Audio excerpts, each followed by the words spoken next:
အားလုံးပဲမင်္ဂလာပါခင်ဗျကျွန်တော်ရဲ့ YouTube channel နဲ့ပြန်လည်ကြိုဆိုလိုက်ပါတယ်ဒီကနေ့ညတော့ထုံးစံတိုင်းပဲကျွန်တော်ရဲ့ဘောမရက်ွက်ဟာတာများအစီအစဉ်အပိုင်းတရာဆိုတဲ့အတွက်ကျွန်တော်ရောက်ရှိနေတာကတော့ဒီမှာမုံငါချိန်မြန်တမဌာနချုပ်ကျိုးစင်တရင်ရောက်ရှိနေတာဖြစ်ပါတယ်ဒီဘက်ကတော့ရဲဘော်မဲညာဘလို့ရဲဘော်ညိုဟောရဲဘော်ညိုဘလို့ဒါညိုတာဒီသားဟာညိုတာဟာညိုတာကြည့်လိုက်လေဒါလေးညိုညိုတာဟုတ်တယ်ဘာရရဲဘော်ညိုရဲဘော်ညိုရေဒီကဘူကြီးဖြဲအဲ့လိုဘူကြီးကဲဘူကြီးကြီးလိုက်လားမဟုတ်ကြီးချင်းနေတာဆိုတာဘောမရက်ွက်ဟာတာများအပိုင်းတရာဆိုတော့ဒါအထူးစီစဉ်ပေါ့နော်ကျွန်တော်နဲ့အတူရောက်ရှိလာတာတော့ဒီဘက်ကကိုခဏလေးမိမဆက်နေအောင်ကျွန်တော်ကအနက်တစ်ခုရတော့ဘာနန်းလဲခွေးစော်နန်းဩကိုလည်းပြန်နန်းကြည့်ဟာလေဩဒီအင်းကြီးခွေးနဲ့တောင်းတော့ပြောအင်းကြီးအင်းကြီးလူမပါဘူးငါးကြီးလေးတွေမပါဘူးငါးကြီးလေးမှာအင်းကြီးတောင်းဒီအင်းကြီးကလည်းဝှက်ရှင်လို့ဝှက်ထားတာမဟုတ်ဘူးเนาะဒီစက္ကမစစ်ကောင်မရှင်ကစစ်ခွေးတွေကဒီလိုဝှက်စုံဝှက်ပြီးတော့မှဟိုပြောမှပို့နာတာအဲကြောင့်မို့စတာပါအင်းကြီးနာထွက်တာစိတ်ဆိုးတာလားစိတ်ဆိုးတယ်ဟုတ်လားမစိတ်ဆိုးတာမှမျက်နှာကြီးမဲတဲ့ရလားအဲ့တော့ဘေးကလာပါအားလုံးပဲကျွန်တော်အကိုငါမင်းမစင်ရသေးဘူးဟုတ်တာပဲ sorry ကိုမင်းဆက်ပြပါဦးကိုမဝေးဆိုတော့ကွာမင်းနာမည်ကဟိုပါအေရင်ကျော်လို့ခေါ်ရမလို့အုတ်ကာလို့ခေါ်ရမလို့ဘယ်လိုခေါ်မှမသိတော့နာမည်တည်းတအားများတော့ကြာသေလို့ရှိရင်နာရေးစာရောမဆန်းဖြစ်နေမင်းအောင်လိုက်လို့ဖြစ်နေမှာဆိုမင်းအောင်လိုက်တီရတုဒမှုဘရိုငကားစားကိုပြောလိုက်ပါဦးဟုတ်ကျွန်တော်ကတော့ကိုကျွန်တော်မယ်ဘယ်လိုခေါ်လဲမင်းနာမည်တော့အေရင်ကျော်ဖြစ်ပါတယ်ခင်ဗျာဆီလီကွန်လင်းပြီဟုတ်ကဲ့ပါအဲ့တော့ကျွန်တော်အခုကျွန်တော်အကိုเนาะဒီဘောမရက်ွက်ဟာတာများတဲ့အပိုင်း100ဟာကြည့်တယ်ဆိုသလားကြည့်တယ်ဟိုသူလည်းကတည်းကရိုက်တာကွာလည်းရိုက်တယ်ကိုတော့ပြန်ကြည့်ဘောမရက်ွက်ဟာတာများအပိုင်း100ပေါ့နော်အပိုင်း100မှာကျွန်တော်ညီကိုလေးခုကျွန်တော်အကိုရောက်လာပြီဒါဘွေးကဲနဲ့ရဲဘော်ညူစခန်းကိုရောက်လာအတွက်ဟုတ်ပြီဘာတွေဆက်ဖြစ်ကြမလဲဘာတွေဆက်ဖြစ်မယ်ဆိုတာပြောကြမလို့အကိုကြီးပဲကမ်းမဟုတ်ဘူးဌာနချုပ်ဟောဌာနချုပ်နော်ကျိုးစင်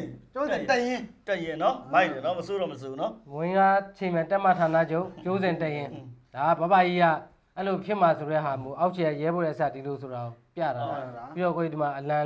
လဲမြင်တဲ့အတိုင်းပဲအလံလဲရှိတယ်ဇောက်ထိုးအလံကတော့ကျွန်တော်တို့နီစိမ့်ွာဟုတ်တယ်ဝါစိမ့်တယ်ဟိုကအနောက်မှာပြလိုက်အောင်ဒီမှာကြည့်ဒီစိမ့်ဝိုင်းလို့အဲ့ဒါတွေကကျွန်တော်တို့တချို့ကလာပြောတယ်သိလားကိုကြီးဒီလိုကလည်းတော်လန်တာပေါ့ကွာတဲ့အလံတော့ဘောင်းမြန်မလုပ်ပါနဲ့အလဲဘောင်းမြန်လို့တော့လီးဖြစ်လာလို့ပြောတယ်ဟိုကိုကြီးကနေဆဲလို့ရဆဲကျွန်တော်ပြောချင်တာခဏလေးညီလေးမင်းတို့ကလူပြောမှာလားဘာလို့ပြောစကားမပြတ်လို့မပြောဆိုတာကျွန်တော်အလံဇောက်ဘာကြောင့်ဇောက်တို့ဖြစ်နေရလဲဘာကြောင့်ကျွန်တော်တို့ဇောက်တို့ထားလဲဆိုတော့ကျွန်တော်တို့အနုပညာသမားတွေကဇောက်တို့ထားရတဲ့အကြောင်းရင်းကဒါတဘောင်ပေါ့အခုကျွန်တော်တို့နိုင်ငံကြီးဘာဖြစ်နေလဲကျွန်တော်နိုင်ငံကြီးအခုဂျွန်းတုံးမောက်ကုံဇောက်တုံးမျိုးဖြစ်နေတဲ့အတွက်ကျွန်တော်တို့အလံလဲဇောက်တုံးမျိုးထားတာအဲ့ဒါတွေတချို့ကဟိုတော်လန်ပြီးပါများတော့နားလဲပါတယ်ဟိုနားမလဲတဲ့တချို့ဘောမိုင်းနဲ့စစ်ခွေးတွေနဲ့တချို့ကောင်တွေကျွန်တော်ရှင်းပြနေတာဖြစ်ပါတယ်အဲကြောင့်အလံကိုဇောက်တို့ထားခြင်းဖြစ်ပါတယ်ခင်ဗျာကဲကဲတော်သေးတယ်မင်းမပြောနဲ့ဟုတ်ကဲ့ကဲတော်သေးတယ်ခဏသူစောနာပြောတယ်ဒီဇောက်တို့ကိစ္စပြောမလို့ပြောဇောက်တို့ तू ဆိုလို့ရှိရင်ညာအိမ်အောင်ဇောက်တို့အိတ်တာမိမကဒီဘက်ကအိတ်တယ် तू ကဒီဘက်အိတ်တယ်ပြောင်းမြန်အိတ်တာလက်မပြောနဲ့များတယ်ဟုတ် तू မဟုတ်ခုနအဲ့အကြောင်းရအောင်အေးကြောင်းရလေးလို့ချိုးကြတော့လေသိမလားအဲ့လိုမင်းတို့အလံကိုဇောက်ထိုးထားလို့ရှိရင်အတိုင်းပြည်ကဇောက်ထိုးမိုးမျိုးဖြစ်နိုင်တယ်ဆိုတော့နမိတ်မျိုးပြတယ်ဆိုအခုလက်ရှိအောင်ကိုကဲခုနပြောသလိုတိုင်းပြည်ကအခုဇောက်ထိုးမိုးမျိုးမဖြစ်နေဘူးလားအဲ့ဒါဘယ်တရားလုံးမျိုးများပြောအများကြီးပဲရှိတယ်အဲ့ဆို9800သားတွေ9800သားတွေကြောက်6800ပါဟာတထောင်တိုးပါပြီလေဟုတ်လားဒါမျိုးကြတော့မသိဘူးတထောင်တိုးပေးလိုက်အော်အေးမင်းတော့ဘောမိုက်ဆိုသိတာဟောဘောမချင်းအဆက်အသွယ်ရှိတာဟောဘာလဲရှောက်ပြောကဲဘာပြောဒါကျွန်တော်ရဲ့ဒီဘောမရက်ွယ်ဟာတာများအစီအစဉ်ဒီအပိုင်းတရားကျွန်တော်အမှတ်တရအနေနဲ့ဟုတ်ကဲ့ဒီစခန်းကိုရောက်လာသည်ပေါ့ဗျာနော်ဒါစခန်းပဲထားပါနော်သူတို့မွေးငါတရင်ချင်းမြန်တရင်ဌာနချုပ်တာပြောကျွန်တော်ရောက်တော့လေဟိုကသူကမွေးငါမကျွေးပဲနဲ့ပလာတာကျွေးအဲ့ဒါလည်းအရင်တော့ကျွေးရလေခောက်ဆွဲကြော်လို့ပလာတာလို့နောက်မဆုံးမွေးငါတက်ထဲမှာမချက်နိုင်တော့ဘူး ဘလို့မှမချက်နိုင်တော့တောက်လျှောက်သေးတာများ ပြောမင်းကုန်သွား အဲ့တော့စဉ်းစားကြည့်ဘလို့ကချက်နိုင်တရင်တရင်လုံးချက်နေတာဆိုတော့အဲ့ကြောင့်နောက်ပိုင်းကျတော့သူကဘာကျွေးလဲဆိုတော့ခေါက်ဆဲကြော်တွေကျွေးတယ် ready made ဘူးတွေမှာကျွေးတယ် ဒါကြဇံမျိုးတွေပါတိုက်တယ် အခုကျွန်တော်ရှိကိုကျွန်တော်ကိုရောက်တော့အကိုတွေရောက်တော့ကျွန်တော်ကတော့မွေးငါတော့ ကျွေးနိုင် မကျွေးနိုင်တော့ကျွန်တော်ပလာတာပဲကျွေးကျွေးတယ် ငါပြောမင်းကုန်သွား အဲ့ဒါစောတန်နေလဲစား ဟိုကိုကြီးလက်တော်စားမလိုက်တာ အခုကအပိုင်းဘယ်လောက်ပြည့်တာ တရားပြီ တရားပြည့်တယ် 100ပြည့်ဆိုမှတ်ရကျွန်တော်တို့ကိုတိုင်းကျော် channel ဦး ဘယင်ယူဘယ ဘ င် ယ် ယူ ရုံးမှာ100ပြည့်ဦးမှာအဲ့လိုပဲအများကြီးပဲနော်အကုန်လုံးပေါင်းပြီး အခုကျတော့ကျန်တဲ့လူတွေကမရှိတော့ ကျန်လူတွေအကုန်လုံးက ပူဆိုး မင်းပြောတာမရှိတော့ဘူးသူကသူ တချို့ကြတယ်ဟိုတခြားနေရာရောက်သွားကြတယ် နော်မင်းတို့ဘာဘာရတ်တို့ဘာ ကိုမရှိတဲ့ခါကျတော့ကိုနာရေးကိုဘာကျွေးမှလဲ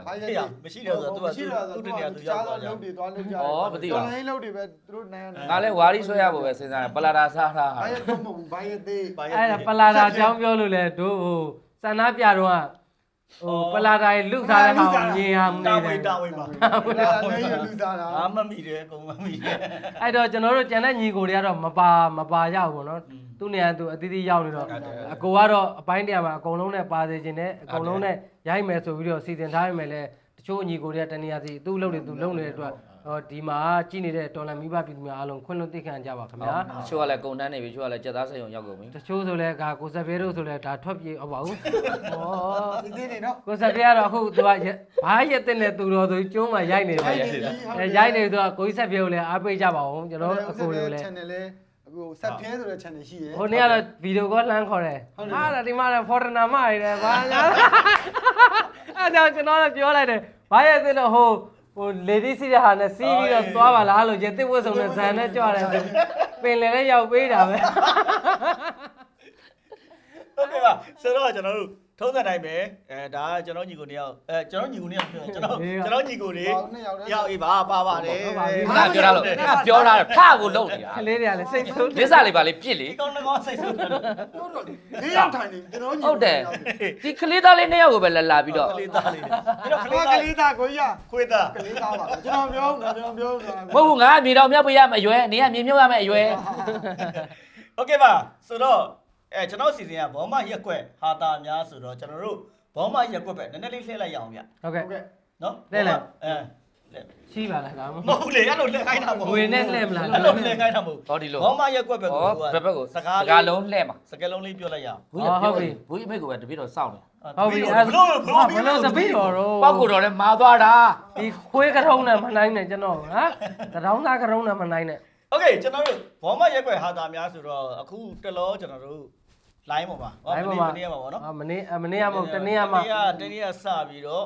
line ပေါ်မှာလုံးဝ တောက်လျှောက်ကိုနေဖြစ်နေပြီ ဟိုပြည်သူလူထုတွေ အာ အကုန်လုံးတော့ဒုက္ခရောက်အောင်အနည်းမျိုးမျိုးနဲ့ ဟွန်း လှုပ်ပေးနေတဲ့ ဟွန်း ဘောမဘောငုံဘောရက်ဘောဆုပ်ဘောစား ဟွန်း ဘောဆုပ်နော်အဲ့ဒီ ဘောဆက်ပါသေးတယ်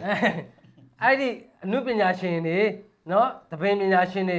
အဆိုပညာရှင်တွေဟိုရုပ်ရှင်ပညာရှင်တွေအဲ့ဒါအကုန်လုံးကိုဒါဟိုဘယ်လိုခေါ်မလဲလူမှုအတိုင်းဝိုင်းမှာအမနာမှာကြရက်ထပြီးတော့နော်ဒါမြင်တွေ့နေအားလုံးသိတဲ့အတိုင်းပဲ ဟုတ်တယ်ဟုတ်တယ် အဲ့တော့ကျွန်တော်တို့ဒီဘက်ကရှိတဲ့ဒေါ်လာအင်အားစုတွေညီကိုတွေကလည်းဘလို့ဘောမာတွေကိုတောကရအောင်လုပ်မလဲဆိုတာကဲကိုကြီး โอเค စတင်ပြောကြပါဦး ဆိုတော့ဟိုဒါပါလဲ ဘော ဆို မ တော့ ကြောင့်ပြောရင်လက်ညှိုးကဒီဘက်ကိုမထိုးနဲ့ကိုဒီလိုကြီးလာတယ်ကျွန်တော် ဆိုတော့ဟိုကစကားပြောတယ်လေဆိုတော့ ဆိုနဲ့ဘောမအကြောင်းပြောမယ်ဆိုတော့ဆိုတော့ကျွန်တော်ကပဲဘောမကြီးကြာတယ် โอเคဆိုတော့ကျွန်တော်တို့ဒီဘာလဲဆိုတော့ကျွန်တော်တို့ ဘယ်တချင်းအစားဆိုရမှာကို အေးဆေးလေးနေပါတော့စကားတီးပြော ဘောမာတစ်ချင်းမှစားဆိုလိုက်ပေါ့ဘယ်တစ်ချင်းစားဆိုမလဲအတီးပြောနေပြီလား တီးပြောရ ဟုတ် ဟောဒီပြောနင်း ဒီ နေ တေး လို့ ဆိုတော့ဆိုတော့ကိုကြီးကလည်းဆိုခိုင်းနေတယ်ထင်လို့ဟိုဘောမာတစ်ချင်းအောင်သွားတတိယဆိုတော့ဆိုတော့ ဘယ်ပဲချင်းလဲ ဟမ်ဟိုဖိုးကာရဲ့လေ ပါချင်း ဟိုဗာလဲဘောမာခဲ့ရတဲ့ငါစီမာအဘာဘောကိုမာခြင်းသေးလားပြမယ်အဘာဘောပိုင်းစားလေး ဘောတော်ပိုင်းစားပြော တနေကုန်ထိုင်ပြီးတစိမ့်စိမ့်မှာ ဟာ အဲ နဖူးကချင်းပြားထီအောင်မ မနက်ကမိုးချုပ်ထီအောင်မှမယ် ကျူကျူလာဟာကြီးကိုမှမယ် ဟွာချိုးပြားရော အဲ့ဒါဘောမဟုတ်တော့ဘောပြဖြစ်သွား ဟာသူကမင်းကလေ ဒီမင်းအောင်နိုင်ဘောတော်မနေတော့မှကျူလာကလည်းမကျင်မမှာဘောအဲ့ကောင်တွေက အော်မင်းတို့ရိုင်းနေ အဲ့ဒါကျတော့ဘောမမဟုတ်တော့အဲ့ဒါနန်းများမှဖြစ်သွားတာ ဟောမင်းတို့ကရိုင်းနေကွာ ငါကိုဒီတကားပဲပြောတယ်မ မ င်း င်း တို့ တို့ရိုင်းနေကွာမပြောပါနဲ့ကွာဘာနဲ့များမဟုတ်ဘူး ဘာလို့ အဖို့အဖို့ ကြားကြည့် အဖို့နား ကလေးကလေးလေးတွေရှိတယ်လေကိုရချက်ရ ခုနပြောတဲ့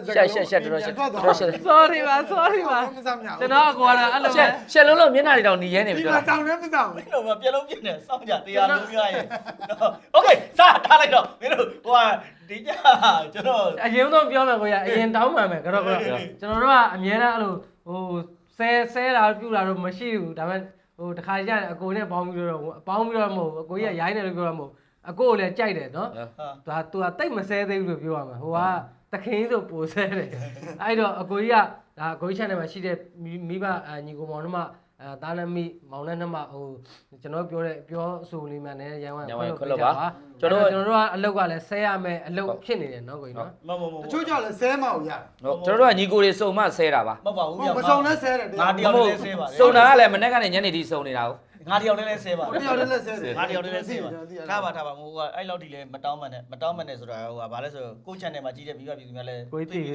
းအဲသူတို့သိပြီးသားကိုပိုးလေးမစင်းမကြည့်ဘူးဆိုတာသူတို့လည်းအမြဲတမ်းပြောပြီးသားโอเคကိုပိုးလေးကဆဲချိုးကြီးဆိုတာအမှန်သူတို့မြောက်ပေးတာလားပါမဟုတ်ကွာအေး တကယ်တော့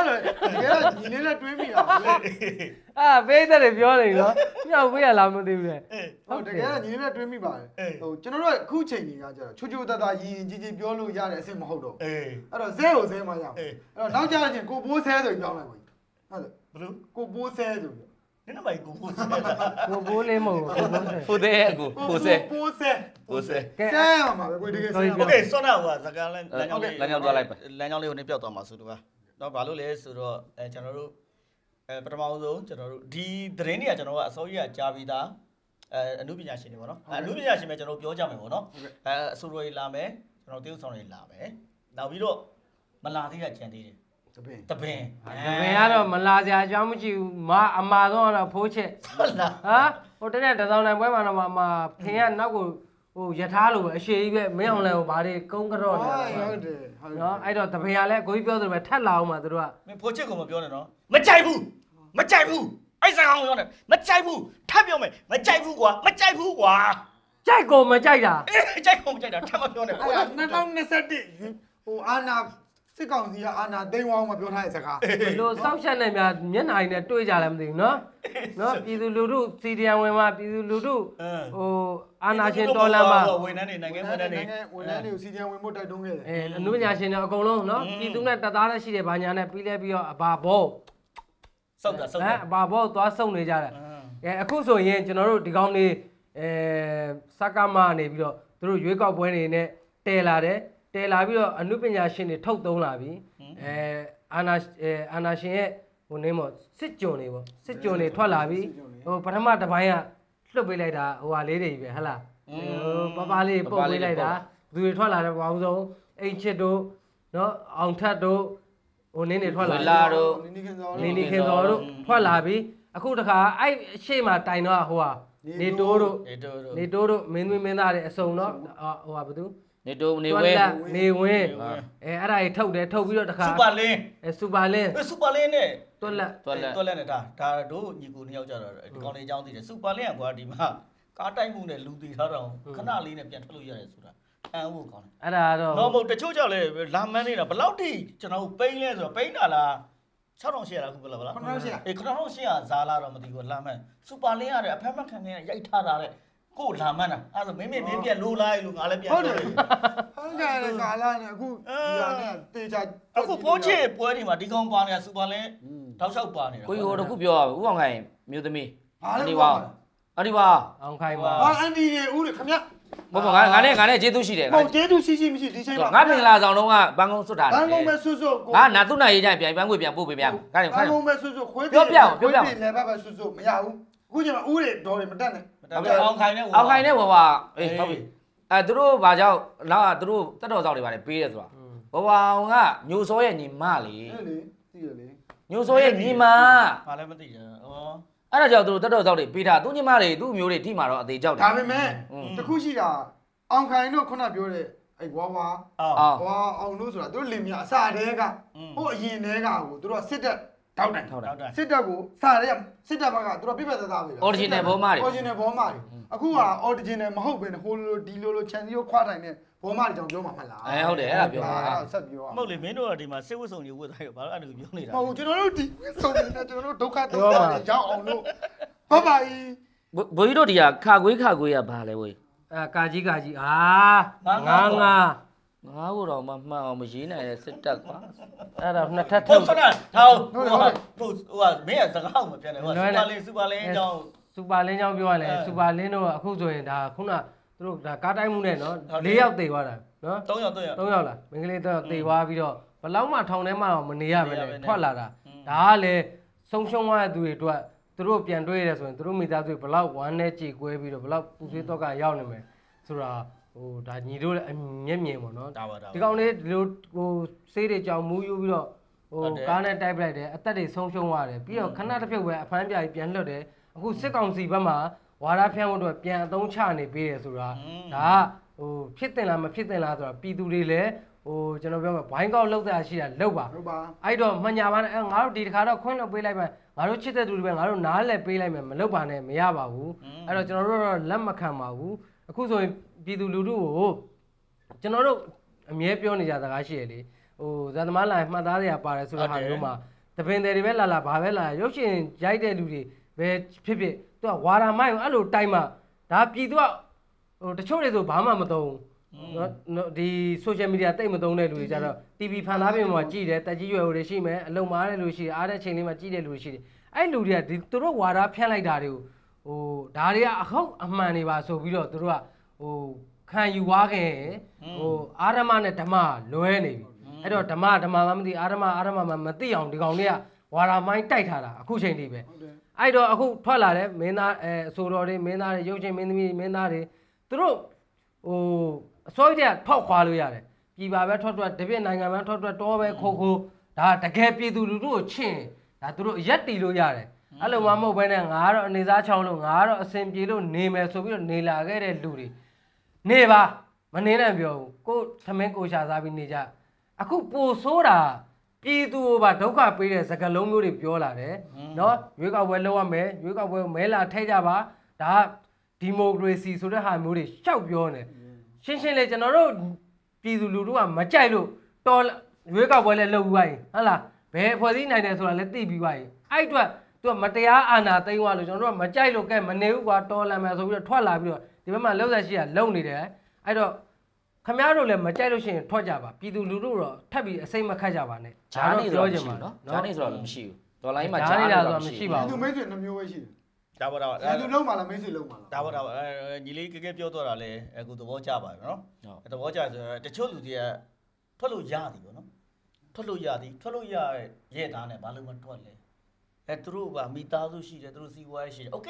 คဒါသူတို့အဲ့လိုပြောမယ်ဆိုကိုတို့ဒီဘက်တော်လိုင်းမှာပါတဲ့အမှုပညာရှင်တွေကရောမိသားစုမရှိဘူးလား တကောင်ကျွတ်နေပဲလား သူတို့ရဲ့ပိုင်ဆိုင်မှုတွေမရှိဘူးလားတော့ဒါပြန်တွေးရမယ်ပေါ့ တွေးပေးရမယ်ဟုတ်တယ် တချို့ကြတော့လေဘယ်လိုလဲကိုတို့ခံဝင်လက်မှတ်နဲ့ပြန်ထွက်လာကြတယ်ပြန်ထွက်လာကြပြီးတော့ဒီသူတို့ဒီစက်ကမှာပေါ့နော်ခုဆိုစက်ကမှာနော်စောက်ကောင်မရဲ့ပွဲတွေလည်းမတက်သလိုနောက်ပြီးတော့ဒါမတက်သလိုဆိုတော့မတက်ဖြစ်တဲ့ပွဲကြောင့်တက်ကြတာရှိတယ်နော်နောက်ပြီးတော့ဒီပါရုပ်ရှင်လည်းမရိုက်ပြည်သူလည်းမရိုက်ဘာမှလည်းမလုပ်ဘဲနဲ့ဒီတိုင်းသူကသူအေးဆေး ရှိပါတယ် နေပြီးတော့ဒီပွဲမှာမပါလို့မရဘူးဆိုပြီးတော့အတင်းကျပ်ခိုင်းစီလို့လုပ်ရတဲ့လူတွေလည်းရှိတယ်ပေါ့နော်အဲ့ဒါကိုညီပြောချင်တာအတင်းကျပ်ခိုင်းစီလို့လောက်ရပါတယ်ဆိုတဲ့ဟာမျိုးကိုလည်းကျွန်တော်တို့ကလုံးဝလက်မခံဘူး လက်မခံပါဘူး ဘာလို့လဲဆိုတော့ဘာမှအတင်းကျပ်ခိုင်းတာမလို့ဟိုနီးရတာကြောက်တဲ့ဟာမျိုးကဲအဲ့ဒါမနေနဲ့ဆိုလို့ဟာမျိုးဘာမှအတင်းကျပ်လည်းလောက်ခိုင်းစရာလည်းမလိုဘူးသွားမကြိုက်ရင်မကြိုက်ဘူးမလုံးနဲ့ဘာလို့လဲဆိုတော့သူတို့ကအဓိကအကြောက်တရားကိုကြီးပြည်သူတို့အကြောက်တရားသွင်းတာသူတို့ကကြောက်ပြီးတော့ဒါလောက်ရမယ်နော်မဟုတ်တာလုံနေမှန်တိတိနဲ့ပြည်သူတို့တက်ဖြတ်နေတာတိရတာနေ့စဉ်နဲ့မြဘုံကျဲနေတာတိရတာနဲ့ဒါမျိုးမင်းဒါမျိုးပြောလိုက်နော်ဒါမျိုးရွေးကောက်ပွဲလုပ်ပေးလိုက်ဒါတရားဝင်လူသက်လိုင်စင်သူတို့ဝိုင်းကူခိုင်းနေတာဘုံမသိပါမသိနဲ့ပြောနေတာကျွန်တော်ကအဲ့ဒါကိုဟိုချင်းချောက်လို့ဟိုကြောက်ရလို့လောက်ရပါတယ်ဟာမျိုးဆိုရင်လုံးဝလက်မခံ အဓိကဆိုလိုချင်တာကိုရ โอเคโอเค ကျွန်တော်တွေးမိရတွေးပေါ့မှန်လဲမှန်မိုင်းလဲမှန်ဒါပေမဲ့ကျွန်တော်ကိုကျွန်တော် ဒါမှမမိုက်တယ်စကားဝိုင်းရတော်တော် လာ လောက် ဘာလို့ဆိုတော့ဟိုဒီအမှုပညာရှင်တွေကောဒီပြည်သူလူထုကညီလို့ရှိရင်တကယ်ဆိုရင်ဗျအခုလာခေါ်လာရတယ်မရဘူးတရားမှမရဘူးဖမ်းမယ်ဆိုအဲ့ဘယ်ထောင်ဖို့မယ်ဒီမြန်မာနိုင်ငံလုံးကလူတွေဒီကောင်အကုန်လိုက်ဖမ်းပြီးထောင်ထဲထည့်နိုင်လို့လားထောင်ဝဆမ်းမှာ โอเค အဓိကလူညီဖို့လိုတယ်အခုကျွန်တော်တို့ဗမာလူမျိုးတွေအခုအမှုပညာရှင်တွေအခုကျွန်တော်တို့မြန်မာပြည်သူပြည်သားတွေကိုစိတ်ခတ်တဲ့ဟာမျိုးတွေအခုရွေးကောက်ပွဲကိုထောက်ခံတယ်လို့ထောက်ပံ့တယ်လို့ဒီမိုကရေစီဆိုအတင်းပြောပြီးတော့အခုဗီဒီယိုတွေထွက်လာတဲ့ဟာမျိုးကတော့ကျွန်တော်တို့ဒီဘက်တော်လိုင်းတိုင်းဝန်ကလူတွေအများစုကလုံးဝလက်မခံဘူး โอเค ဟုတ် ရပြီကိုရောခဏလေးမဟုတ်ကိုပြောမယ်ဆိုတော့ဗာလဲဆိုတော့လူညီလားဆိုတော့အမက်ကိုတို့လူမညီလို့အခုချိန်ဒီအာနာရှင်လောက်ကနေမလွတ်သေးတာနော်လူညီမယ်ဆိုပြည်သူတွေညီမယ်ဆိုကွာကိုတို့ဒီမှာ2021တည်းကကိုတို့တွေစန္ဒပြခဲ့တယ်ဟုတ်လားဖမ်းမလားဖမ်းအကုန်လုံးကိုနေဖြစ်လိုက်ထောင်းထဲထည့်လိုက်ဟုတ်လားအခုက အဲ့ချိန်မှာဖမ်းအောင်မှတော့ကွက်ပြီးဖမ်းသွားတာသူတို့ဖမ်းနေတဲ့လူတော့ပဲဖမ်းသွားတယ်မဖမ်းနေတဲ့လူမဖမ်းခဲ့တော့အဲ့ချိန်မှာလူတွေကိုခွဲပြီးအကြောက်တရားကိုခွဲပြတယ် ဟုတ်တယ်ကိုပြောနားထားအောင်နော်မင်းပြောတယ်ငါတို့စကားစပြတ်သွား ပြီးတော့ပြီးတော့ကိုကတော့စကားပြပြသူတို့ကဟိုဘယ်လိုလဲဆိုလူရဝင်ကျင်ကြတာတဲ့လားကြုံခက်မှာလူရဝင်ကျင်တာဘာဖြစ်လို့လူရဝင်လဲကျွန်တော်ပြောမယ်ဒီမှာကြော်ညာသွားတယ်ကျိုးရွေးကောက်ပွဲနော်နိုင်ငံတော်ဝန်ကြီးချုပ်ဖေလိုးမှလာမင်းအောင်လိုင်းသူလှုပ်တဲ့အလုပ်မှာရှေ့ဆုံးမှာမာဟိုနာမည်ကြီးတယောက်ယောက်ပဲရိုက်သွားတယ်ပေါ့ဇက်ကားမှာငါတို့တော့မရဲလဲရဘူးငါတို့ကတော့ဘယ်သူမှမခေါ်လို့ဘာပဲနောက်တစ်ခေါက်ကျရင်တော့ငါတို့ကဝင်ပါမယ်ဆိုတဲ့ဟာမျိုးကြုံစိတ်ဝင်သွားတာဝင်သွားပြီးတော့သူကဟိုကပတ်စံပေးမယ်ဟဲ့လာရိုက်ပေးပါအောင်ဆိုတဲ့ဒီမှာဟောငါလည်းအကယ်ဒမီမင်းသားပဲငါလည်းအဆိုတော်ကဘာနိုင်ငံကျော်ပဲဆိုပြီးတော့သွားရိုက်လိုက်ငါလည်းဓာမျိုးတွေမှာဒန်းတူရှိတဲ့ဟာမျိုးမှာသူတို့ကသွားတွက်ပြီးတော့ရိုက်နေကြတာအဲ့ဒါကြုံခက်မှာလူရဝင်နေတဲ့လူတွေဖြစ်နေအဲ့တော့ဘာဖြစ်လဲဆိုတော့ပြည်သူမြစ်တာကိုမမြင်တော့အခုပြည်သူမြစ်တာတွေစူးကြမဲ့လူတွေအခုထပ်တိုးလာပြီးနောက်လည်းထပ်စူးကြအောင်မယ် ဟုတ်တယ်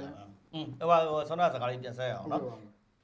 ဘာလဲဆိုတော့ဘာလို့မညီလဲဆိုတော့ဟိုကကိုဆောင်းနာပြောဆိုတော့ကိုတို့အာနာရှင်ကိုတော်လန်နေတာအာနာရှင်ကဘယ်နှယောက်ရှိလဲတယောက်တည်းရှိတယ် တယောက် နော်အာနာရှင်တယောက်တည်းပဲနော် ပဲရှိတယ် တစုပဲရှိတယ်တော်လိုင်းသမားတွေဘယ်နှပွဲရှိလဲ ညာ အများ ပွဲ ကြီး ပေါင်းများစွာပဲဘာလို့မနိုင်မစီးလုံးလို့လေဟုတ်လား ဟုတ်တယ် မစီးလုံးလို့ကိုတို့စီးလုံးနဲ့ဒီတော်လိုင်းကိုအောင်ကျင်းနေဆိုရင်ကွာစီးလုံးနဲ့တိုက်လိုက်ရင် ခဏလေးပဲကျွန်တော်ပြောသလိုမင်းအောင်လိုင်းတယောက်တည်းလို့ကျွန်တော်ပြောကျွန်တော်ပြည်သူလူထုအများကြီးအကုန်လုံးလီးနဲ့တယောက်တစ်ယောက်ဝိုင်းထိုးရင်တော့ပြီးတယ်အဲ့ပွဲက ဒီနဲ့တို့လည်းကွာစပတ်နဲ့ဖို့လိုက်ပါ ပေါ့ရှိတဲ့လူနဲ့ပေါ့ရှိတဲ့လူကပေါ့မရှိတဲ့လူကြလည်းမပေါ့နဲ့ပေါ့မရှိတဲ့လူတော့မရှိပါဘူးနော်သူ့ဟန်သူတော့ရှိတယ်အဲ့တော့ကိုယောက်ျားလေးယောက်ျားလေးမိန်းကလေးမိန်းကလေးဆိုပဲဒီပွဲကပြီးသွားပြီထွေတူးဘာမှပြောစရာမလိုကျွန်တော်တို့ဒီတော်လိုင်းကာလမှာဟန်ချက်ညီညီသွားရမယ်နော်ညီညွတ်ညွတ်သွားရမယ်ဟိုစီစီလုံးလုံးသွားရမယ်ဒါမှဒါတော်လိုင်းရဲ့အညံပြီးမှငြိမ်းချမ်းမှကျွန်တော်တို့လည်းဘယ်သူမှဆိုင်လည်းမဆိုင်ချင်ပြောလည်းပြောချင်ဘူးနော်ဘာအကြောင်းနဲ့မှဟိုဟန်ဖြစ်ချင်ဘူးကိုနိုင်ငံကောင်းမှုတော့တစ်ဖက်တစ်လန့်ဘယ်နေရာဝိုင်းကူနိုင်မလဲနိုင်ငံကောင်းအောင်လုပ်ပေးတဲ့လူတွေပင်ပန်းနေလားကိုတက်တဲ့အမှုပညာနဲ့ဖျော်ပေးပေးမယ်ကိုတွေကဒါတွေပဲတွေးထားပြီးဒါမျိုးတွေလုပ်ပြီးတော့နိုင်ငံအောင်ဘာတွေဝိုင်းထမ်းပေးရမယ်ဒီနိုင်ငံနဲ့ပတ်သက်လို့မြန်မာနိုင်ငံထွက်တဲ့ဥပမာကျွန်တော်တို့ဆိုရင်ကျွန်တော်တို့အတွေးထဲမှာအမြဲရှိပြီးသားဒီနိုင်ငံထွက်တဲ့လူရှင်တော်တွေကျွန်တော်သဘောကျတဲ့လူရှင်တော်ဆိုရင်ဒီနိုင်ငံလူတွေပြောတာမဟုတ်ဘူးเนาะဟိုဒါပဲရှိတယ်အကိုတွေကျွန်တော်ဟာငါးကောင်တို့ ဒိန်းအောင်တို့ငိမ့်ညံတို့အုံသီးတို့ အဲ့ခွေးသားတွေကြောင့်မပြောနဲ့ဒီပြီးတော့ကျွန်တော်ဒီလူရှင်တော်တွေထဲမှာပိုသဘောကျတာကြတော့ဒါအကိုတွေလည်းရှိတယ်မဟုတ်လို့ပြောတာမဟုတ်ဘူးကျွန်တော်အများတန်းတော်လိုင်းဘက်မှာပါတဲ့ပြည်သူလူထုဘက်မှာရှိတဲ့အမှုပညာရှင်တွေဆိုကျွန်တော်တော်တော်ချစ်တယ်ဘာဖြစ်လို့လဲဆိုတော့နဲလို့ဘောမာတို့ဟိုပတ်တွေဟာတွေကတော့အများကြီးအနာရှင်ဘက်မှာကတော့ပုံများတယ်ဒီပြည်သူလူထုဘက်မှာဘာကြောင့်နဲတာလဲဆိုတော့ကျွန်တော်တွေးပြီးတော့ပိုချစ်လာတာဒီအမှုပညာပြည်သူလူထုဘက်မှာရှိတဲ့ဟာကောင်တို့เนาะဒီကြံတဲ့အကိုတွေပေါ့เนาะနာမည်ရုပ်ပြလဲပြီးမှမဟုတ်တော့ပါဘူးကျွန်တော်ပြောကိုအောင်တော်တို့ ပြီးပါတယ်နည်းနည်းလေးရှိပါ နည်းနည်းပဲရှိတယ်ကိုအောင်တော်တို့ကိုစိန်သီးတို့ဟုတ်လားဟိုကိုပေါက်စီတို့ ကိုအောင်မညိုတို့ ကိုစီးစာတို့ဒီမှာဟာငါကောင်အကိုတွေရောအများကြီးတော်ကျွန်တော်မပါခဲ့တဲ့မပြောလိုက်လို့မပါတဲ့လူတွေရှိခဲ့ရင်ခွင့်လို့ကြပါအဲ့တော့အများကြီးပဲကျွန်တော်ပြောချင်တာအများကြီးဆိုပေမဲ့ဟိုအ ਨੇ စုပဲပါတာ ဟုတ် အဲ့တော့ကျွန်တော်တော်ချစ်တယ်ဘာလို့ဆိုတော့ဒါကပြည်သူလူထုအပေါ်မှာတကယ်တန်ဖိုးထားတဲ့လူတွေပြည်သူလူထုအပေါ်မှာတကယ်ငါတို့ကပြည်သူလူထုကတင်မြှောက်ထားတာဟာငါကောင်လည်းပြည်သူလူထုကတင်မြှောက်ထားတာ ဒါပေါ့ ဟုတ်လားနေတိုးလည်းပြည်သူလူထုကတင်မြှောက်ထားတဲ့လူတွေကြီးပဲတကယ်ဒုက္ခရောက်တော့ဟာငါကောင်ပဲပါတယ် ပြည်သူလူထုတင်မြှောက်လာတဲ့လူတွေကမပါတော့ရှင်းလေးဖြစ်အဲကြောင့်ကျွန်တော်ပို့ချစ်တယ်လို့ပြောချင်တာပါဒါပါပဲ โอเคပါโอเคဆိုတော့ကျွန်တော်တို့စကားဝိုင်းလေးအဆုံးသတ်ကြအောင်เนาะဟိုကအချိန်လေးလည်းတော်တော်လေးလင့်သွားပြီဆိုတော့ နေပါဦးကိုရ နေပါဦး ဟိုကျွန်တော်တခုတော့ဆိုပြောချင်တယ် မဟုတ်ကွာကင်မရာမိနစ် စကမ 30မိနစ်30ပဲ ဟောပြောပြမယ်စကမအခုလက်ရှိစားမှာအရင်ကတော့စကစစစ်ကောင်စီအခုစကမစစ်ကော်မရှင် အဲ့ကိုအခုကျွန်တော်တို့နိုင်ငံကိုဖျို့ဖျဲဖြစ်အောင်ဇောက်တိုးမှုမျိုးဖြစ်အောင်လုပ်ခဲ့တာစစ်တပ်အဲ့တော့ကျွန်တော်တို့ကစစ်တပ်နဲ့ပတ်သက်သမျှမြည်သူမဆိုကျွန်တော်တို့ရန်သူပဲဒါကကျွန်တော်ပြောချင်တယ် ဒါပါဟုတ်အဲ့ညီလေးပြောတော့အေးပေါ့ကိုလည်းအတူတူပါပဲကိုလည်းအတူတူပါပဲပေါ့နော်ဘာပဲပြောကိုတို့ကကွာငကိုတွေကမှဒီဘောမတွေဆိုမဲ့ဘဲကောင်းမဆိုကွာကိုဆဲတာတော့ဖိုးချစ်ညီကိုလိုနေခဲ့တာဖိုးချစ်တောင်ကိုဆဲတာကွာဒိန်းတောင်ကွာဒိန်းတောင်ဆရာလိုဆရာပါပဲကွာဆရာပါပဲကိုဆဲတာငါနဲ့ကင်ထုတ်တာတော့ပိုးလေးတယောက်ပဲရှိတယ် ဒါကျွန်တော်လည်းဆဲပါတယ် မင်းတို့ကဟိုကလက်ရင်းမှမနေခဲ့ရတာလေ သူတို့လည်းဒါအတူတူအဲ့လို brighter ဘာညာတွေပါလောက်ကြသေးတယ်အတူတူ နော် အဲ့တော့ဟိုပေါ့နော်ကျွန်တော်တို့ပြောချင်တာအကိုကြီးပြောမလား ပြောလေ ကျွန်တော်တို့ကဟိုညီကို လွ တွေက တ်တော်လည်းရောက်နေတာ ညီကိုတွေက ရောက်နေတယ်ဘေးမှာသူကလည်းလွတ်တော်လည်းရောက်နေ အနားတောင်နေမင်းတို့ဘာပြောမလဲဘယ်နားတောင် တဲ့လားကျွန်တော်တို့ပြောနေတာမှာတဲ့လားယူနီဖောင်းနဲ့ဘိန်းနာမှာဟုတ်ကဲ့ဖြစ်နေတဲ့ဟာမျိုးဒါကဟိုမြန်မာပြည်ပဲချမ်းပါဆိုဘယ်လောက်တောင်ခံနေရမလဲမသိဘူးဒီကောင်နဲ့တနတ်တွေနဲ့ဆိုတော့ sorry ကိုကြီးကိုစိုးပါဖြစ်လို့ပြော ဟုတ်တခွန်းလောက်ပြောလို့ရမှာ ရတယ် ပြောပါဦး အဲ့တော့အခုဒီဗာလဲနီးရတာကိုကြောက်လို့သူတို့အတင်းကျပ်စေခိုင်းလို့နော်ဟိုဒီအမှုပညာရှင်တွေကလောက်ရပါတယ်ဆိုတော့โอเคသူတို့အသက်နဲ့ခန္ဓာကိုယ်ကြောက်သူတို့လောက်ရတယ်သူတို့စီးပွားရေးသူတို့โอเค2021တုန်းကသူတို့တွေလည်းဆန္ဒပြခဲ့လို့သူတို့တွေကလက်တီလက်မောင်းတွေတန်းပြီးတော့ပြည်သူတွေကိုလုတ်ခဲ့ကြလို့ဟိုပြောခဲ့ကြလို့အဲ့ဒီမှာထွက်သွားတဲ့လူငယ်တွေအသက်တွေပေးလိုက်ရတဲ့သူတွေဘဝတွေပြတ်သွားတဲ့သူတွေအများကြီးပဲအဲ့တော့ဘာတာဝန်ယူပေးမှလဲကျွန်တော်မေးမယ် ဟာမဟုတ်ညီလေးကမင်းမားပြန် မှန်တယ်ကို မ ကြီး င်းမားတယ်ဆိုတော့ကိုကြီးပြောပြမယ်အဲ့စကားမင်းမားတယ်ဆိုတော့ကဒီတော်လန်ရေးမှာဘသူရဲ့တိုက်တွန်းမှုကြောင့်တိုက်တွန်း အဲ့ဒါကိုပြောချင်တာလေကိုကြီးဘာကြောင့်သူတို့ကအဲ့လိုတိုက်တွန်းမှုကြောင့်လောက်ရတယ်ဆိုဘာကြောင့်သူတို့ မဟုတ်ဘူးမင်းကိုမင်း မဟာလာတိုက်တွန်းလို့ဒါကိုလောက်ရတယ်ဆိုတဲ့စကားကိုပြောချင်တာ မင်းစွမ်းနာပြောလိုက်တာဟိုဟာဒီအနုပညာရှင်တွေတိုက်တွန်းလို့ကလေးတွေအသက်ဆုံးရှုံးရတဲ့စကားကိုကိုကမကြိုက်ဘူး အားလုံးကိုဆိုလိုတာမဟုတ်ရှိတယ်ကိုကြီးအနေနဲ့များတော့ရှိတယ်အမှုပညာရှင်ဆိုတာကျွန်တော်တို့နိုင်ငံရဲ့ဒုတိယမန်နိုင်ပဲဒုတိယမန်နိုင်ဖြစ်တဲ့အမှုပညာရှင်တွေရဲ့စကားဒီသူတို့ရဲ့ပြိဿတ်ဒီကိုကြီးတို့ပြိဿတ်ချစ်တယ်လို့ဒီအမှုပညာနေတို့ချစ်တဲ့ပြိဿတ်တွေရှိတယ်နေမတို့ချစ်တဲ့ပြိဿတ်တချို့တို့ဆိုလို့ရှိရင်ဟာတွေးရတော့သူတို့ရှိသမျှဆွဲကြိုးတွေသောကုန်တွေထုတ်ပေးတဲ့ပြိဿတ်တွေရှိတယ်ကိုရီးယားပြိဿတ်မဖြစ်ဘူးတော့မယူဘူးအဲ့လိုယူတဲ့ပြိဿတ်တွေအဲ့ဒီထဲမှာမှသူတို့ကိုယုံကြည်ပြီးတော့ပေးဆက်လိုက်ရတဲ့သူတွေအတွက်ကျွန်တော်ပြောချင်တာတော်လိုင်းတစ်ခုလုံးနဲ့ချုပ်တာ ပြောချင်တာလမ်းကြောင်းတစ်မျိုးဟုတ်တယ်ကိုကြီးပြောကျွန်တော်နားလဲအဲ့တော့ကျွန်တော်တို့အမှာပေါ့နော်ဖိုးချစ်ရှိမယ်ဒိန်းအောင်ရှိမယ်နာမည်ကြီးမင်းသားမင်းသမီးရှိမယ်သူတို့ကစီဂျန်လောက်ကြပါအကုန်လုံးလောက်ခိုင်းခဲ့တယ်ဒါပေမဲ့သူတို့တော့မပါဝင်ခဲ့ကြဘူးသူတို့ကတော့အာချောင်ခဲ့တဲ့အမှုပညာရှင်တွေပေါ့နော်အာချောင်ပြီးတော့ကြံခဲ့တာပြည်တွင်းမှာကြံခဲ့ပြီးအဘာဘောကိုဆက်မနေတဲ့အမှုပညာရှင်တွေအဲ့တော့ဟိုဒီမှာစီဒီယန်လောက်ခဲ့ပါစီဒီယန်လောက်ပြီးပါပြည်သူလူထုဘက်ပေါင်းဝေးပါဆိုတဲ့လူတွေကလည်းပေါင်းပေးပြီးတော့ပြည်သူလူထုနဲ့ခမားတို့ပြောသလိုပဲတောက်လျှောက်ပြည်သူလူထုနဲ့ရှိနေပြီကောင်းကောင်းဆိုးဆိုးเนาะအဲ့ဒါအကုန်လုံးဖြတ်တန်းနေတယ်ခမားတို့ပဲကြံပါတော့တယ်ခမားတို့လည်းအခုတစ်ချိန်အခုဟိုစစ်အာဏာရှင်ဘက်ကဝိုင်းပြီးတော့ဟိုလူသက်လိုင်စင်ကိုဝိုင်းပြီးတော့မယူပေးကြပါနဲ့ပြီးတော့ထပ်ပြီးတော့ဝါဒမိုင်းနေတယ်ထပ်မလုပ်ပါနဲ့လို့ကျွန်တော်ဒါကိုပဲပြောချင်ပါတယ်ခမားတို့လည်းအမြန်ဆုံးပြည်သူလူထုနဲ့ပူးပေါင်းပါ ဒါတမိုင်းပဲနော် โอเคဟိုဆိုတော့ဟိုဟာလေးစကားလေးဖြတ်မယ်ဆိုတော့စွမ်းနာပါလဲဆိုတော့ဒီအနုပညာရှင်သမားတွေအကြောင်းဒီဟိုဟာကွာကလေးတွေတောကူကြတယ်ပါတယ်ဆိုရင်ဟုတ်ပြီဒီအနုပညာရှင်ကွာအခုဗီဒီယိုကြီးကြတယ်မရင်းကျင်တယ်ကွာမရင်းကျင်တယ်ဟိုလူငယ်တွေလိုက်ပြီးတော့မရင်းကျင်ကြလားဒါဆိုရင်ဒါအတူယူမှာတယ်အမှန်ကိုစိတ်ပဲကိုဟိုနဲ့ဖြစ်တယ်ဒီမင်းအွန်လိုင်းဒီအာနာသိမ့်လိုက်တယ်အာနာသိမ့်တာကိုမကြည်နဲ့လို့မခံနိုင်လို့ကိုယ့်ဘာကိုဒီတော်လိုင်းလုတ်တဲ့ဆိုတဲ့ခံယူချက်နဲ့ဝင်မတာဝင်မတာလေဒါရဲ့ဒီတိုင်းပြည်ကိုချစ်တဲ့စိတ်ရှိတယ်အဲ့ကွာသူများမြောက်ပြီလို့လုတ်တာဆိုတော့ကိုကတော့အထင်မကြီးဘူးဒါမှန်တာပြောတာနော် အဲ့ဒါကိုယ့်ဘာကိုဆုံးဖြတ်ရမယ်လေကိုယ့်ဘာကိုဆုံးဖြတ်ရမယ် မြောက်ပြီလို့စောနကြီးလေးပြောတာဟာခင်ဗျားတို့ဘာလုတ်ပေးမှာလဲခင်ဗျားတို့မြောက်ပြီလို့ဆိုတာအဲ့သူတို့မြောက်ပြီလို့လုတ်တဲ့လူတွေတော့မှန်တာပြောတာပိုးလေးအထင်မကြီးပါဒါမှန် ရှိလည်းမရှိပါဘူး နော် ဟိုတော်လိုင်းမှာပါဝင်နေတဲ့ဒီမြေပြင်မှာတိုက်ခိုက်နေတဲ့ရဲဘော်တွေအဲ့လိုသူများမြောက်ပေးလို့မဟုတ်ဘူးကျွန်တော်တို့9နှစ်2000ဒီဂျာပြည့်ရွေးကောက်ပွဲပြီးတော့ကျွန်တော်တို့ NLD ပါတီတက်လာတယ်နော်ပြီးတော့ကျွန်တော်တို့9နှစ်တာကျွန်တော်တို့နိုင်ငံမှာဒီမိုကရေစီဆိုတဲ့အရာတာကိုခံခဲ့ကြတယ်အဲ့ဟာကိုမှ2020မှာအာဏာကောက်သိမ်းတယ်အဲ့တော့ကျွန်တော်တို့ရဲ့လွတ်လပ်ပိုင်ခွင့်တွေကျွန်တော်တို့ရဲ့ ခုနပြောတဲ့ဒီမိုကရေစီဆိုတဲ့အရာသာဒီရခဲ့တဲ့ကာလခါဆုံးရှုံးသွားတယ်လို့ကျွန်တော်တို့အားလုံးခံယူတယ်ခံယူတဲ့အတွက်ကျွန်တော်တို့တောခိုတယ်တော်လိုင်းဘက်ကိုဝင်လာတယ်ဒါပေမဲ့ကိုကြီးဟိုဘိုးလေးခုနပြောတဲ့ဟာလေးကိုတစ်ခုတော့ပြန်ပြီးတော့ကျွန်တော်ပြန်ဖြည့်ပေးတာပေါ့လေပြန်ဖြည့်ပေးတာဆိုတော့တချို့ကြတော့လေမထန်ထန်နေခဲ့ပြီးတော့အဲ့စစ်ကောင်စီကိုမထန်ထန်တိုက်ခိုက်ခဲ့ပြီးတော့မလုပ်ဘူးမင်းတို့နဲ့မပတ်သက်ဘူးဆိုပြီးနေခဲ့တဲ့သူတွေလည်းတကယ်တမ်းကာလတစ်ခုထိတန်အောင်ရှိခဲ့ပါတယ်အဲ့ဒါကိုလည်းလက်ခံပါတယ်ဒါပေမဲ့ခုနကျွန်တော်စကားပိတ်အရာပြောရရင်တော့အဲ့ဒီချိန်မှာတော့လုတ်ခဲ့ကြတယ်လက်ခံတယ်ဒါပေမဲ့လက်တလုံးမှာတော့စစ်ကောင်စီနဲ့ပတ်သက်သမျှသူဒီကျွန်တော်တို့ရဲ့ပုံရံသူပဲ โอเค အဲ့တော့ကိုကြီးကိုဘိုးလေးပြောသလိုပေါ့နော်ဟိုဘသူเจ้าမှဘသူဟိုဟာเจ้าမှကိုကြီးပြောတာကျွန်တော်တကယ်လေးစားတယ်မဟုတ်ပါတယ်အဲ့ဒါဘသူเจ้าမှဘသူပေးတဲ့ message เจ้าမှလည်းဟိုဟာဝင်လာတာမဟုတ်ကိုစိတ်ခံယူချက်ကိုယ်တိုင်ကတော်လှန်မယ်ဆိုပြီးတော့ဆုံးဖြတ်ချက်ပြီးတော့ကျွန်တော်ကိုယ်တိုင်အရာအလုံးဆုံးလုပ်ပြီးတော့အကုန်လုံးဖြတ်တန်းလာတယ်လူပဲဒီကြားထဲမှာဘလို့ခက်ခဲပဲရှိရှိဘသူမှလည်းအပြစ်မတင်ဘသူမှလည်းဟိုအကူအညီမတောင်းဘူးအခုကျွန်တော်ဆိုရင်ကျွန်တော်ကိုယ်တိုင်ရွေးခဲ့တဲ့လမ်းပေါ့နော်အဲ့တော့ကျွန်တော်တို့အခုဟိုဘက်မှာဆိုရင်ကျွန်တော်ရှင်းလေးတွက်ကြည့်ကျွန်တော်ပြောမှကျွန်တော်ဟိုဘောမမင်းအောင်လည်းထောက်ပံ့တယ်ဟိုဘက်ဘောမတွေကိုဇက်ကားလာဘာလို့လဲအကုန်လုပ်ပေးတယ်ကျွန်တော်ဘက်မှာမရှိဘူးကျွန်တော်ဘက်မှာမရှိဘူးဆိုတာကျွန်တော်ဘက်ကလူတွေကလုပ်ပေးတယ်ဒါပေမဲ့ကျွန်တော်တို့မယူဘူးလို့သူ့ပန်သူစစ်တိုက်တဲ့ဘက်မှာ3လား3ကိုတွေ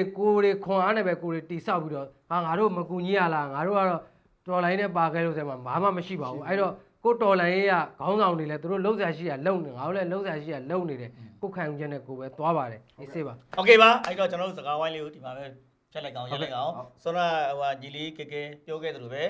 ကျွန်တော်တို့ဒီစကားမဘက်ကလုတ်တဲ့ဒီဗီဒီယိုတို့ဘာလို့ဖြစ်ဟုတ်လားဟွာရဖြတ်နေဗီဒီယိုတို့ဘာလို့ဖြစ်တယ်သူတို့ကပတ်စံမတရားရပါတယ်ကျွန်တော်တို့ဒီဘက်မှာ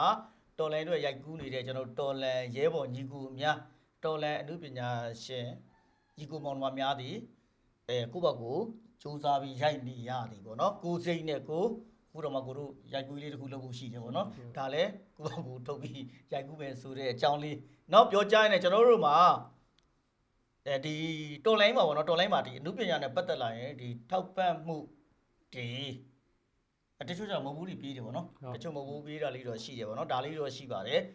ဒါမဲ့ဒီကောင်တွေလူတော့ကျွန်တော်လောက်လာမရပါဘူးเนาะကျွန်တော်ဒီလိုရုန်းကန်နေပြီးတော့ကျွန်တော်တို့ဒီအာနာရှင်ကိုကျွန်တော်ညီကိုဒီဆက်လက်ပြီးတော့အဆုံးတက်ထိတော်လှန်သွားမယ်ဆိုတဲ့အကြောင်းပြောကြရင်လည်းကျွန်တော်ရဲ့ဘောမရက်ွက်ဟာတာများအစီအစဉ်အပိုင်းတရားကိုဒီမှာပဲရနာပြီးနောက်နေ့တွေများမှာလဲကျွန်တော်တို့ညီကိုတွေဒီလိုပဲဆုံရင်ဆုံသလိုဒီဘောမရက်ကကွာဒီစောက်တော်တွေဘာတွေပြောမလဲဆိုတာကျွန်တော်တို့ဖိုက်ရမှာကျွန်တော်ပဲရှိတယ် နော်ဖိုက်ဖို့ကျွန်တော်တို့စောက်မျှော်နေအောင်ဆိုပြောချမ်းတယ်ထုံးစံတိုင်းပဲမိဘပြည်သူများအားလုံးကောင်းမွန်စွာအိတ်ဆက်အနားယူနိုင်ကြပါစေခင်ဗျာ